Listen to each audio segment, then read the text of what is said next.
You are 7 years old, and you already know that certain conversations do not happen in this house, not because they are forbidden. Nobody forbade them. Nobody needed to. You simply absorbed the way children absorb everything through texture and atmosphere and the behavior of adults in unguarded moments that in this house, money is not a subject. It is a condition, like the weather, like the architecture, something that exists entirely outside the category of things that require discussion. The house is not a home. It is a property. You will spend 20 years understanding the difference. Old money and new money are not different quantities of the same thing. This is the first and most important thing to understand about both of them. They are different philosophies, different psychologies, different relationships with wealth that produce people who feel nothing alike even when the numbers on the page are identical. New money knows exactly what it cost. New money remembers the before. New money carries the story of how it was built with it everywhere it goes. Because that story is part of the identity, the proof of something. Old money has forgotten the cost, deliberately, structurally, generationally, and built an entire way of being around the forgetting. The origins story is not hidden. It is simply beneath the level of things worth discussing. This is what it looks like from the inside, at every level, from the beginning. Level 1, the childhood you attend a school where nobody asks what your parents do, because the question has no interesting answer in this room. Everyone's parents do things that are difficult to summarize. That is one of the defining features of the school. Though nobody says this directly, the education is not primarily academic. The academic dimension is present and taken seriously, but it is scaffolding. The actual curriculum is social. You are learning a language, the language of understatement, of quality expressed without volume, of confidence that does not require an audience and does not diminish in the absence of one. You learn this language the way you learn any first language, not from instruction, but from immersion, from the way adults in your world hold themselves in rooms, from what they do not say, from the specific texture of their indifference to displays that other people find impressive. By the age of 16, you can identify within minutes of meeting someone whether they have had money for a generation or found it recently. You cannot explain the mechanism of this identification. You simply know. The tell is not in what people say about money. It is in how little they need to say. This is the first lesson. It arrives without ever being delivered. Level 2, the university you go to the right university, not for the degree, though the degree matters, and not for the subject, though the subject is chosen carefully from a list of fields that signal seriousness without desperation. Philosophy, economics, history, you are here for the room. The specific room that forms when people of a certain background spend 4 years in the same colleges, at the same dinners, on the same sports teams, in the same societies that have been operating continuously for longer than most institutions in the world. People from families you have heard your parents mention. You meet people whose names are on buildings. You meet for the first time people who are genuinely self-made, brilliant, driven, occasionally rough, in ways that are interesting rather than disqualifying. And you notice, without choosing the observation, that your instinctive response to these people contains something that troubles you, not contempt. Something more uncomfortable than contempt. A quiet pity. They are working for something you were handed. They are building toward a floor you were born on. You can see in the specific quality of their ambition what the distance costs them, the urgency, the need to prove, the hunger that has nowhere to rest. You carry that observation with you for years before you understand what it was actually telling you about yourself. Level 3, the trust, arrives from a law firm in a city you do not live in, about money you did not know existed is in the specific form they are describing. 3 attorneys, a private banker whose card carries no address, a meeting room in a building that has no visible signage and requires your name at a desk. You reach through a lobby that does not look like a lobby. For the first time, you see the actual architecture of what your family has been managing for generations. Real estate across 4 countries, held through an LLC whose ownership structure requires a diagram to understand fully. A discretionary trust established by your grandfather in 1962. You can receive distributions, but you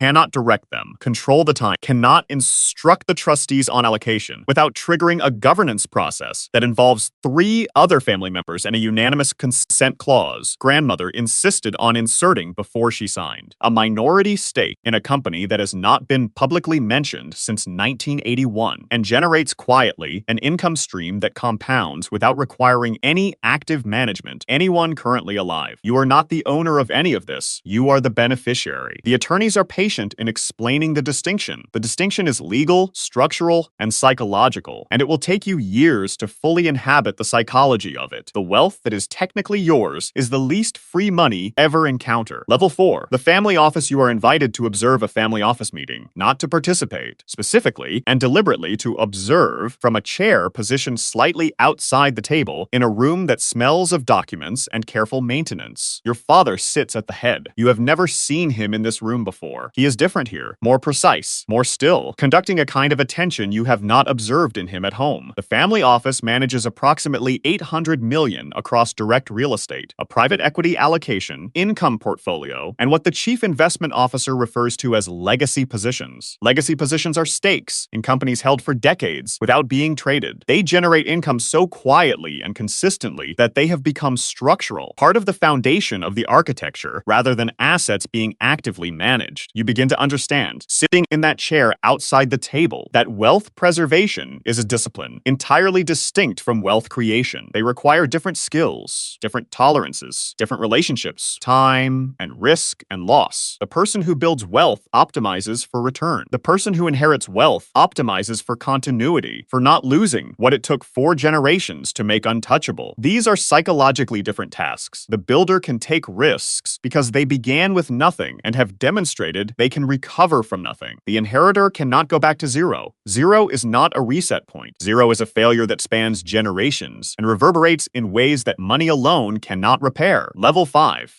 The council, you take your seat on the family council at 31. There are 7 members. The oldest is 79. The youngest besides you is 52. The decisions made in this room will outlast everyone currently sitting in it. The council meets 3 times a year. Each meeting is a full day. The agenda is formal, circulated a week in advance, and covers the investment committee report, the philanthropy strategy, the family governance review, and always listed last, always consuming more time than anything else, the next generation question. The next generation question is never fully resolved. It involves liquidity requests from family members who need or want capital the trust structure does not easily accommodate. It involves a nephew who wants funding for a business the council considers under-researched. It involves a cousin who wants to exit the structure entirely to receive her share as liquid capital, leave the governance obligations, be done with the family as a legal entity while remaining connected to it as a human one. The discussion is civil. The resistance is structural. You vote to deny her request. The vote is 5-2. She stops attending family gatherings for 2 years. Nobody addresses this directly. The message that it sends about what the structure costs in human terms is received and processed and filed in the category of things that are understood without being discussed. You do not feel guilty. You feel something colder and more permanent than guilt. You feel that you were correct. The distance between those 2 things is one of the things about this level that no one prepares you for. Level 6, the legacy your name is on a building now. You did not name it. The foundation did, after a donation you approved in a meeting 2 years ago that you remember only vaguely because it was item 6 on an agenda of 12, and the amount, while significant in absolute terms, fell within the discretionary range the board had pre-authorized. The Family Foundation makes grants in 7 figures annually. It has a named chair, a stated mission, an executive director who manages the operational relationship with grantees, and a communication strategy that shapes how the family's philanthropic work is described publicly. The gifts are real. The causes funded are genuine and carefully chosen. They are also, simultaneously, reputation management, tax efficiency, and a form of generational signaling, a communication to the world about what the family values, conducted through the currency that communicates most clearly. You sit on 3 nonprofit boards. You advise the endowment committee of a university whose library carries your family name. Political outcomes in 2 countries are influenced at the margins by decisions made through intermediaries you have met once each, in rooms with no windows, about which you have said almost nothing to anyone, including people you trust completely. You are not managing wealth anymore. You are managing a story. And a story, unlike a portfolio, cannot be stress-tested or optimized. It can only be protected from revision, from exposure, from the version of the truth that is more complicated than the version being told. The trap of old money is not greed, excess in the conventional sense, not the aggressive consumption of new wealth, not the need to display, not the hunger for more that drives most financials' ambition. The trap is subtler and more total. It is the slow, quiet, generational replacement of identity with structure. It begins with governance. Governance is necessary.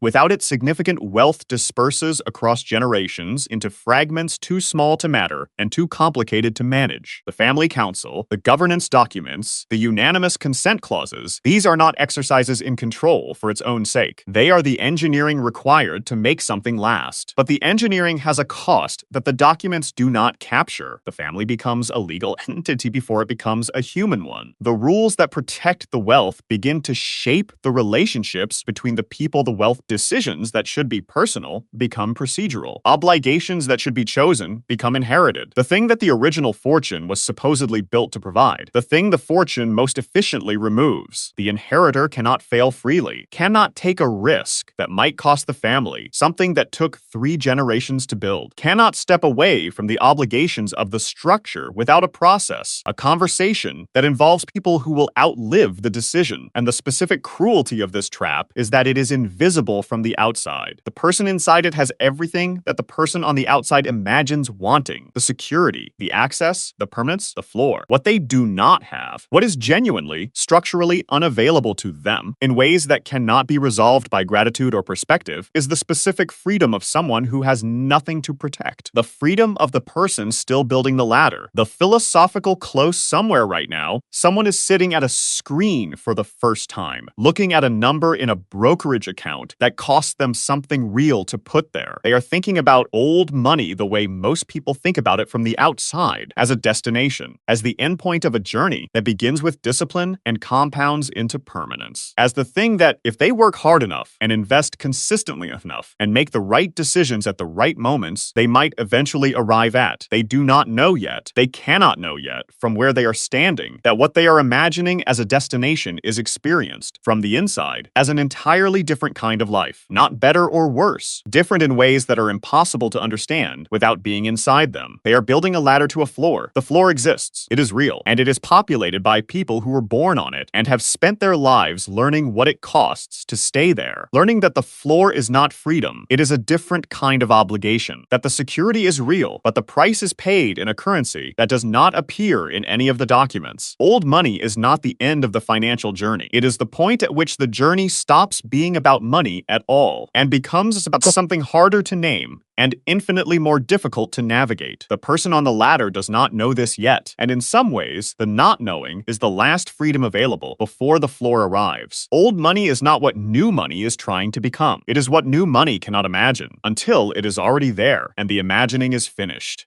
Curious about how much wealth different professions can build? Subscribe now and join us as we explore the income, lifestyle, and net worth behind the world's most fascinating careers.